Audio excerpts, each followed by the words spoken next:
बिस्मिल्लाहिर्रहमानिर्रहीम। आइए आज जो अफरा तफरी का दौर है, इस अफरा तफरी के आलम में मैं आपको बताना चाहता हूँ, क्योंकि हर बंदे के बर्तन अलग हो गए, कमरे अलग हो गए, बिस्तर अलग हो गए, कैबिन अलग हो गए, लॉकर अलग हो गए, बहुत सारी अफरा तफरी है। तो इकट्ठे होकर खाना खाने के फ़ज़ाइल इंशाअल्लाह आपके सामने रखूँगा। पूरी वीडियो को देखिएगा और अपनी राय से ज़रूर आगाह कीजिएगा। हदीस पाक में 3 चीज़ों का हिसाब नहीं होगा। हुजूर का फरमान है कि 3 चीज़ों का हिसाब नहीं। नंबर 1, जो शख्स रमज़ान शरीफ में सहरी के वक्त खाना खाता है उसका हिसाब नहीं होगा।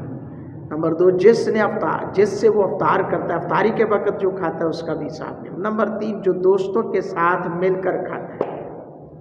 हज़रत सैयदना जाफ़र बिन मोहम्मद सादिक रज़ी अल्लाह तआला अन्हु फरमाते हैं कि जब तुम दोस्तों और भाइयों के साथ दस्तरखान पर बैठो तो जल्दी ना करो, बल्कि देर करो, आहिस्ता आहिस्ता खाओ।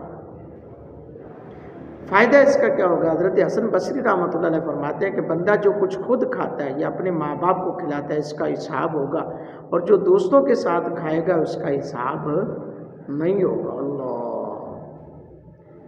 एक हिकायत है इमाम गज़ाली रहमतुल्लाह अलैह की, ये कीमिया शहादत से मैं आपको बता रहा हूँ कि किसी एक बुज़ुर्ग की आदत थी कि जब वो दोस्तों और दीनी इस्लामी भाइयों के सामने दस्तरखान बिछाते तो इस पर बहुत से खाने रखते और कहते कि हदीस पाक में जो खाना दोस्तों के आगे से बढ़ेगा यानी बच जाएगा उसका हिसाब नहीं, मैं चाहता हूँ कि मैं इसमें से खाऊं जो दोस्तों के सामने पेश करूँ और जो बच जाए।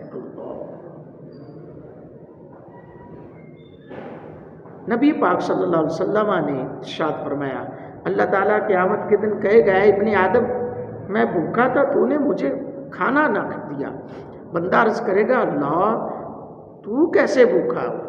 तू तो तमाम जानों का मालिक है, तुझे तो खाने की हाजत नहीं। अल्लाह ताला फरमाएगा, तेरा भाई फलां दिन तेरे पास आया था, उसने तुझसे खाना मांगा था तो तूने उसे खाना नहीं खिलाया, अगर तू उसे खिलाता तो वो मुझे खिलाता। अल्लाहु अकबर। अगली हदीस समाअत फरमाइए, रसूल अल्लाह सल्लल्लाहु अलैहि वसल्लम ने इरशाद फरमाया, जो शख्स अपने मुसलमान भाई को इस कदर खाना पानी देता है कि वो सैर हो जाए तो अल्लाह ताला उससे दोज़ख के 7 खंदक दूर कर देता है, और हर खंदक की दूसरी खंदक तक 500 साल की मुसाफत। और फरमाया, खैरुकुम मन अतअम अत-तआम, तुम में बेहतर वो है जो खाना खिलाए। यकीनन आपको ये वीडियो बहुत अच्छी लगी होगी और ये मिल के बैठकर खाने की बरकत है, आपने सुनी है, यकीनन आपको इससे बहुत फ़ायदा हासिल होगा। आप इस पर अमल करें इंशाअल्लाह रहमान। अल्लाह ताला हम सब का नासिर हो। अल्लाह रब्बुल आलमीन रसूल अल्लाह सल्लल्लाहु अलैहि वसल्लम के दीन हनीफ की समझ अता फरमाए। आमीन।